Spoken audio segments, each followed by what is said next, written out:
Okay, magandang araw mga kaibigan.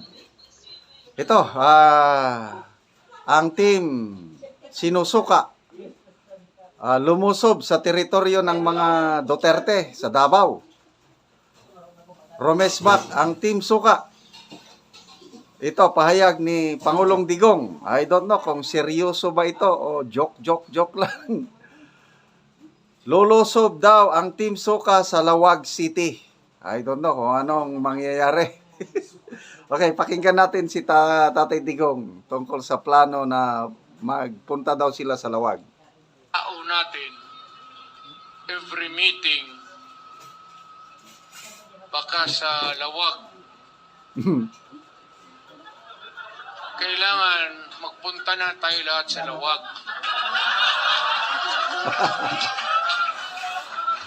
Karaban tayo. Ayun na, nataranta na. Anong gagawin natin? Anong gagawin natin? Patay ka. Marami ang tao natin. Ulitin natin. Every meeting, baka sa Lawag, kailangan magpunta na tayo lahat sa Lawag. Karaban tayo.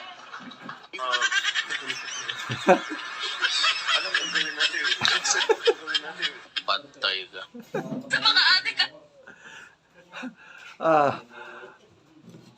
I don't know, no? Parang joke lang niya yun. Kaya lang, tingnan natin, ano? Napakaganda siguro.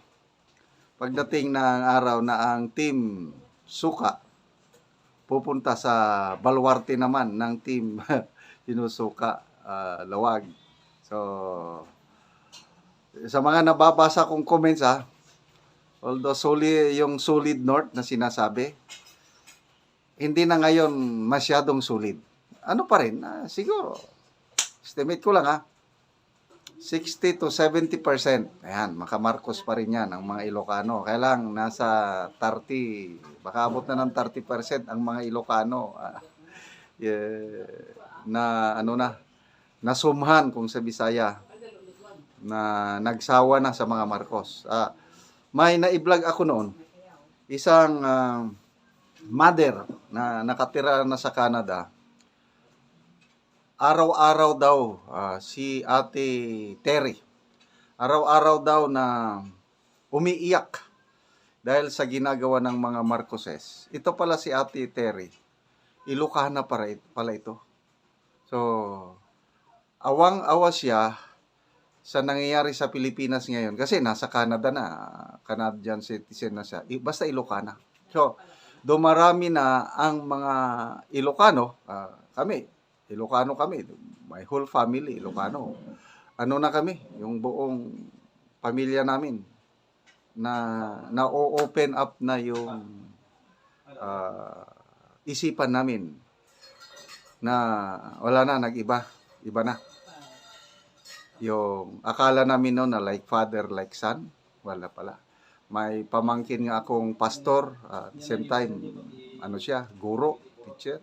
Sabi niya, uncle, wala na. Na-realize ko, iba na ang takbo ng pamamalakad ni BBM. Ayoko na. So, salamat sa social media. Kasi hindi na nila makontrol alam natin, ang mainstream media, kanila yan. Nakokontrol nila yung nagmamind conditioning, post ng post. Kaya lang, nakaka-counter naman ng mga vloggers. By the way, vloggers, na banggit natin ng vloggers. Ngayon, yung hearing na naman sa TRICOM, may mga, I think, inimbita. I'm not sure kung inimbita lang or may show cause order. May mga kongresista na nagbabala na pag hindi pa rin magpakita ang mga vloggers. Ang matandaanan ko lang yung dalawa nasa labas ng bansa, Maharlika and Sasasot. Pinatawag pa rin. Yung nandito, si Crisette Laureta Chu, Joey De Bebre, sino pa ito? Doc Loren Badoy, may Ethel Pineda pa, Mark Anthony Lopez, si ka Jeffrey Celes, basta inimbita pa rin. Talagang tinatarget nila itong mga vloggers na ito na Attorney Trexie Angeles. Ano rin pala, tinawag. So, ito yung mga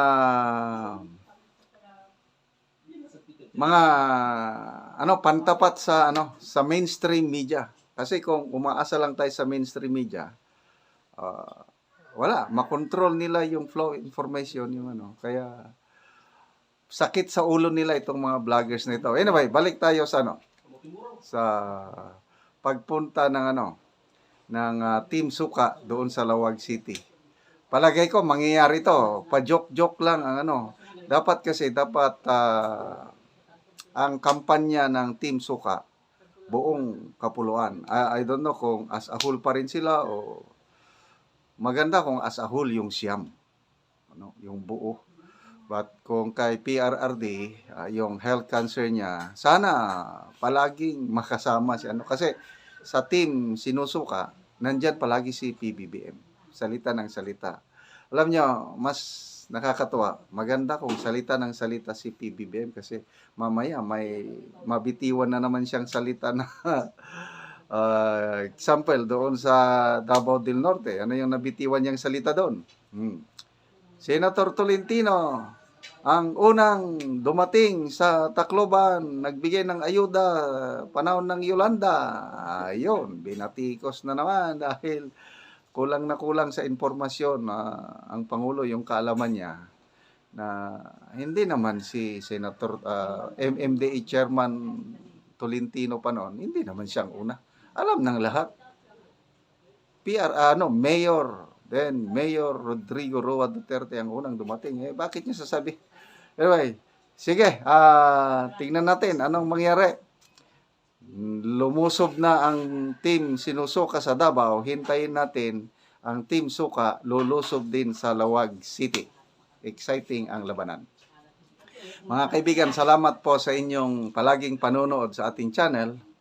Nagkaka-income tayo dahil sa inyo at ang ating sweldo sa YouTube, ginagamit po natin pagtulong sa tribong Talaandig sa Bukidnon. Namimigay tayo ng libreng pako at yero sa kanila para makapagpatay sila ng bagong bahay or ma-repair ang kanilang sira-sirang bahay.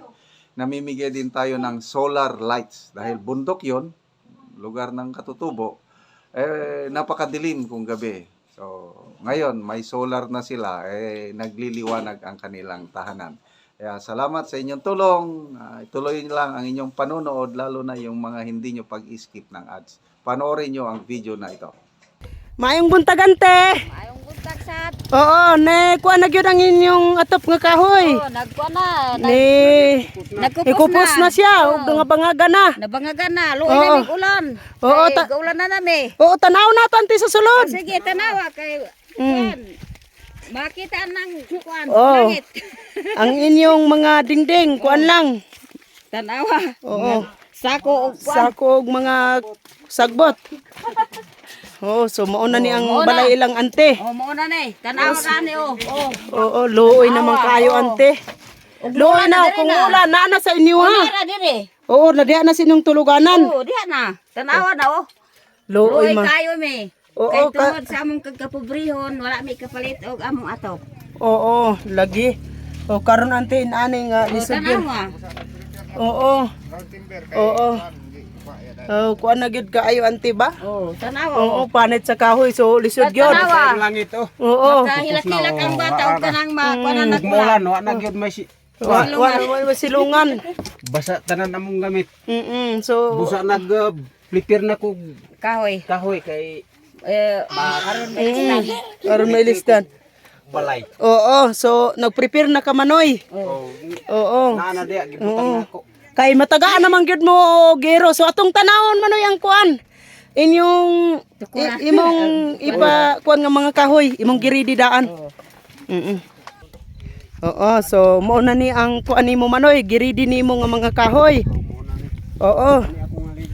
Mo ni mga ligi so magpatindog na ka karon. Ugma. Ugma kay kuton pa nako ang Hakuton pa nimo imong ikuandaan. oh. O daghan naman ni siya. Dagan na kay Oo. Kulang pa ni. magpasalamat naman. Kuan ani. Magpasalamat naman Mm. maghinabang. Lagi kay nakita naman gyud do ang inyong payag nga lisod gyud kaayo. Luod gyud mo kaayo sumatagaan gyud mo og hero. Manoy, og ante unsa inyong ikasulti nga kuan kanang matagaan na mo og hero. Dako mong pasalamat Dako og pasalamat. may makatabang sa mo. Katabang Oo. sa mo kay ug ulan na luoy mi kaayo. Ang bata tanan mo ilak sa sulod kay gaulanan. Sige.